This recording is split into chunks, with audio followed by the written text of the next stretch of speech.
When was the last time you saw me on TV? See, that's not right. With the pandemic, bringing people into my home is kind of risky. But the stars in entertainment, moguls in media, icons in business, political brand names, and hot-stepping trendsetters are coming over. They're coming over for the tea with MisRed. So, I was listening to this song one of these days on radio. Stacey, can I have some tea, please? Thank you. So Stacey makes sure that we're happy on set. So I was listening to this, song, and it sounded so, they were talking about cows. I was like, are they still talking about cows? And then I learned about the story behind the song. And I got so fascinated by the lady who had those chords, this beautiful, amazing chords on that song. So we're having tea with Feli Nandi today. So come through and we see what we're going to be talking about.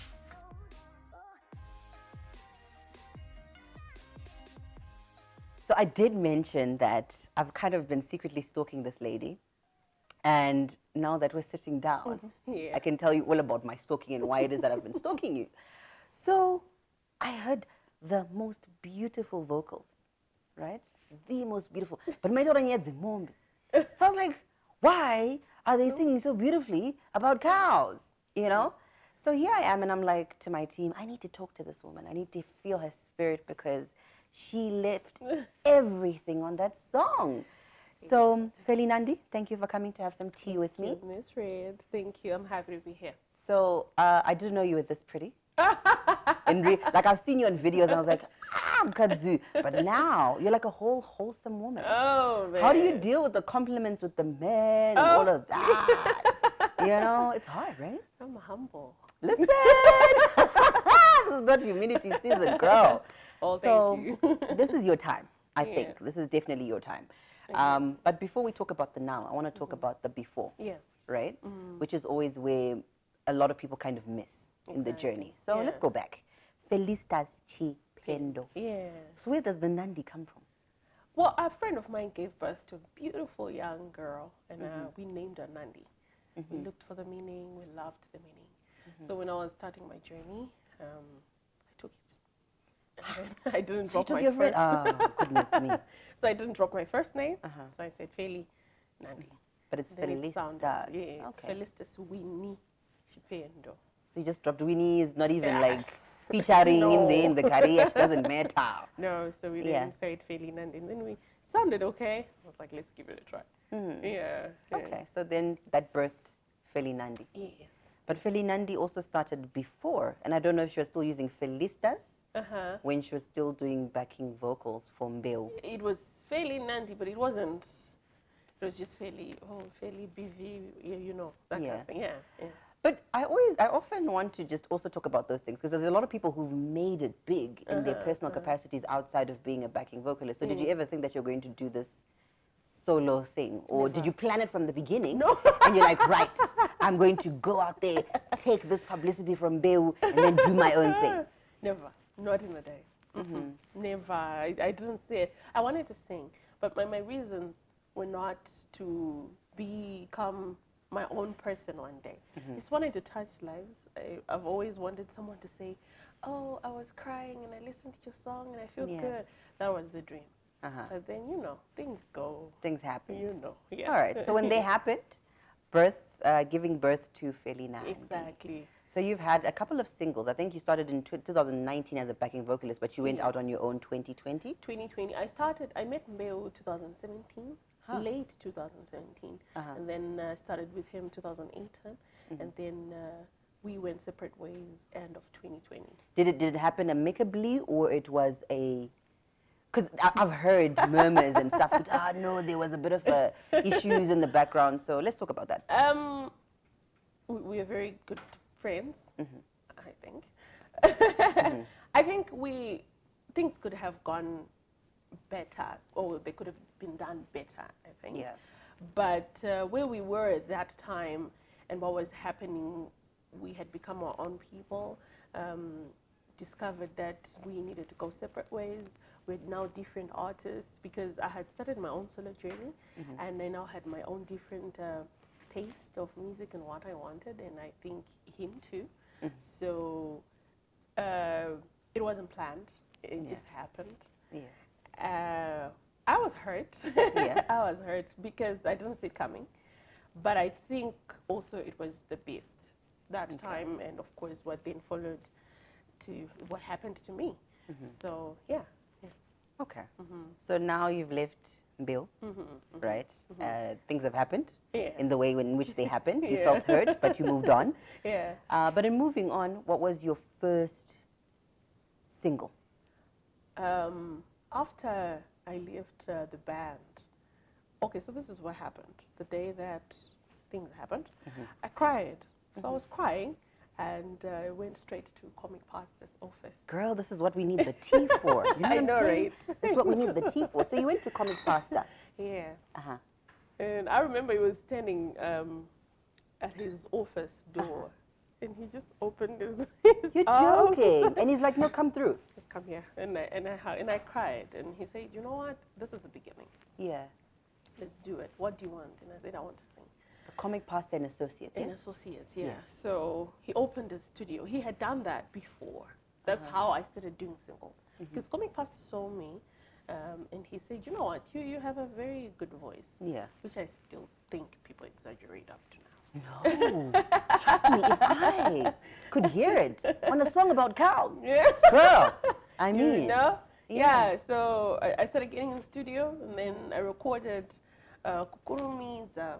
Yeah. It's called, there's some called 𝘋𝘪𝗨𝗪𝗧𝗛, and after that I went on to, the journey just started. I was in the studio every day. I would leave the studio around 11 p.m. Wow. I would wake up at 5, half 6, I'm in the studio. Yeah. It was just fun. We started, and we didn't stop. Was it not because the hurt was still there and you wanted to just let it out somewhere? Of course, of course, of course. The journey was beautiful. Being with the MisRed tribe for 2 years was the most, oh my God, I've got so many memories. These guys taught me so much. How to be on stage, how to be in the studio. I had never done that. I had left singing like 10 years ago. I've forgotten how I sounded. And I started with them. They taught me everything. So of course it wasn't easy. It wasn't, Okay. So now you're in studio, you're having fun, and it's all about Feli Nandi. Yes. Oh, but I didn't, it was, I wanted to heal and fun. Because I remember I'd lost, I was a doctor's receptionist. So I'd lost my job because apparently I was lying to him that I don't do anything else. And then I think he went on YouTube and saw me performing some stage. That is the tea, the actual tea. So I was fired. Yeah. So I had lost my job and then lost another job as, you know. So I was just looking for something to do so that I'm not at home depressed. And thinking about everything. Yeah. So I was in the studio all the time, having fun with my producer. His name is Alicious. Yeah. And we were just singing anything that comes to mind. And having fun. Yes. So you did a song actually as you were singing, which was dedicated, I think, to your mom. To my mom. Yeah. So this one, so this song came when we had already started making a little bit of noise, which was really shocking. Yeah. You didn't expect it so early. No. Yeah. No. I actually remember some guy telling me that in Zimbabwe, the Zimbabwean audience is not ready to accept your type of music, female musician. Yeah. This industry is male dominator. You're wasting your time. Yeah. Because I know there was the big five. There was the big five, and it all consisted of men. Exactly. And maybe Amara Brown here, and sometimes maybe Tammy. Yeah. And you needed your space as well. Yeah, and he told me point blank that you should find something else to do. Wow. Zimbabwe is not ready for you. They're not ready for any female musician. How do you respond to that? I agreed. And I said, yeah. You agreed? This is someone who's been in the industry for a very long time. And I was just hearing advice. After I think we met, I think at a function or something, and then we just performed. I think I was actually still with the band. And then I asked. Yeah. And then they told me, no, Zim is not ready for that. It's after Chionisa, there's nobody else. And I said, yeah, you're right. And you agree? And it just stuck in my mind. Because I think we've also been conditioned to believe that, you know, as women, we can't really do much, right? Exactly. Yeah. Exactly. And it's still there, apparently. There are people who still believe that. Yeah. Which is very sad. It's unfortunate. But you know what? Let's continue with this conversation. I have some tea straight after the break, yeah?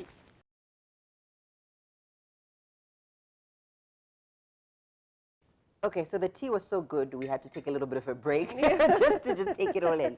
So we were talking about, you know, being a female artist and being told that, you know, there's no space for you by someone who's well known in the industry or well established in the industry. So now, a little bit later, what do you think about that whole scenario? Nothing is impossible. Right. I just wish I could say the name, but anyway. You know, I mean, I feel free, but it's all about, you know, it's about your comfortability with the situation. But yeah. Peace, fire. Yeah. The response I've gotten is amazing. Yeah. Ooh, we're still in shock. Yeah. We don't believe anything is happening. We're fully booked. Booked and busy. Yes, from Thursday to Sunday. I haven't seen my kids in 2 days. Wow. I don't know. I don't know how to describe it. It can only be God, I think. Yeah. And when I'm on stage, sometimes I think, I want to be dead, you know? And you don't even believe it yourself that this is all happening. Yeah, because I honestly don't think I sound as good, but the response is amazing.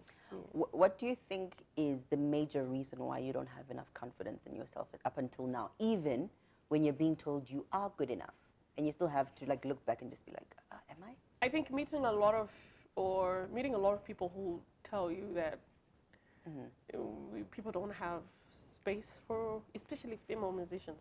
And also, when I look back after 𝗪𝗪𝗥𝗞, what we've really done as female musicians, we haven't gotten enough recognition. I've got like fellow female musicians that are really talented, and somehow we just don't make the right noise. Do you think it's a challenge from an industry point of view that there's no togetherness that causes maybe for the females to not be seen as much, or there are not enough opportunities? From the little experience that I have, it's really difficult to be a female musician in Zimbabwe. You really have to have the right people around you. People who are going to protect you, because for some reason the predators are just there waiting. And I don't think it's just I think it's entertainment as a whole, because even in media, there are a lot of predators. Yeah. So I think a lot of us women then become prey, and before you know it, you're talented, you're not going anywhere. Yes, some good charming person out there comes and says, hey, you know, I can sponsor you. I can, but you know, I'm from South Africa. I probably never been in a plane, and you just have this good charming predator saying, I'll sponsor you. Don't worry, consider it done. You know, I got you. I think that's what a lot of my sisters are going through or went through, which I'm blessed, because that's the first thing coming first told me. With everything that you've been through in your life, I think you're very clever. You have to be focused and know what you want. They're waiting for you. Saka, I'm very... You know exactly what you want. I'm ready. Yeah. And I'm so glad you speak about that, because it almost seems like a taboo topic when it comes to entertainment. Like, we can't talk about the issues that we actually have in the background. Yeah, you can't. Wow. You can't. But, I mean, till when? Yeah. To win, because it's an everyday thing. It happens every day. I met a very beautiful sister who used to be very prominent. Yeah. I met her last week. And after I performed and she was there, and when I said, oh, you know what, you're my all-time inspiration. And she said, Feli, the industry broke me. I was hurt. When you heard that, And she started explaining her story. And I was just like, Lord, but till when? It shouldn't break us. No. And I told her, go back in the studio, record Sisi, give us something. And she said, I don't know where to start. I've been hurt, and promises have been broken, I've been used. And I said, nah, go back. It as well. Wow. I'm listening, and I'm like, man, you're probably speaking to me as well. Like, yo, don't let these people break you. No. Before we get up. Okay. I'm happy to hear that. So let's talk about the music right now, where we are at. Where are we? I have an album coming in April. That's going to be my first album. I've had singles. I've had a collection of singles. So I'm going to have my first album in April. Who did you work with on this one? Most of, I think 3 songs were my all-time producer, Alicia's. Yeah. And I think we're going to have another one from Lazity and 𝗂𝗪𝗧𝗪𝘥𝘮𝑛𝑟 and Simplex and 𝘂𝐚𝐥𝐥, definitely. And I definitely want to do one with 𝐿𝑦𝐹𝑖𝑛𝑔𝑒𝑟s. Yeah. But how would you describe your sound? Because I'm listening to all those producers and they're not like, they don't really predominantly have a singular sound. They're all they're very different. Yeah. I want to call myself an Afro soul musician. Yeah. Because I don't know what it means, but I think it means I sing to souls. I want to touch your soul when I sing. I don't want someone to say you have a nice voice. I want someone to say you touched me. And I heard you when you were singing. Exactly. That's what I've always wanted. They're different, but I want to go and put my sound to them. But I also want them to give me what they have. And whatever we're going to cook, they should be magic. Ooh, we're cooking in the studio, cooking. All right, so we can look forward to that in April. Definitely. But in terms of your private life, I'm just going to dabble in there. You spoke about your kids. Yeah, I have 2 kids. Boy and girl? Boys. Really? I've got 2 boys. How old 9 are they? and 6. Oh, beautiful. And like, how hard is it to just kind of balance out? Well, it's not easy. I haven't seen them in 2 days. It's not easy, and they're very inquisitive. The older one, I woke up and I heard the TV around 2. Yeah. Sometime last week. Yeah. And he's just there crying. Why are you crying? And I'm looking at the TV. Like, what's going on? It's the handy video. Oh, bless. Are you okay? Oh. Why were you touching him? Oh, man. I remember just... I was like, come here. Let me give you a hug. It's acting, you know. They're not used. Remember, I started this 3 years ago, so they didn't know that. They knew mommy. It's just mommy. But how do they even deal with mommy, the celebrity? Because for me, it's tough, and I have to have that talk with my kids all the time. Well, it was not easy, the transition from coming from being Murora with Zinza, because I was married. Okay. And you understand, my husband being the firstborn everywhere. Yeah. Like funerals, they would know that she's going to be, and then they just wake up hearing It must be tough. It was messy. Yeah, because there's layers to it. A lot of people don't know there's layers to it. There's layers of being a mom, being a partner. And then there's other layers of being the artist. Exactly. And you have to separate. And I think the most heartbreaking thing was they didn't even know that I was a singer. So, yeah. Wow. It's crazy. I think there's so much more of us to talk about. We need to have some more tea. You need to come through and we talk about this. And after the album comes out, I'd love to sit down with you again. Please, please, yes. Yeah. And talk about the album. Yes. Because now I feel like you're dribbling me and you don't want to talk too much about it. Yeah, well, it's going to be a lot of emotions and the journey, what I've been through, I'm going to put all in that album because I write about my life. Yeah. I don't write about anything else. I just write about what I go through, what I've been through, what I think will happen, something like that. Yeah. Okay. Yeah. So we're going to have some more tea after the album has come out, and we'll talk about what you put out and lay out in the album. Definitely. Thank you for coming. Thank you. Let's have some tea. Yes.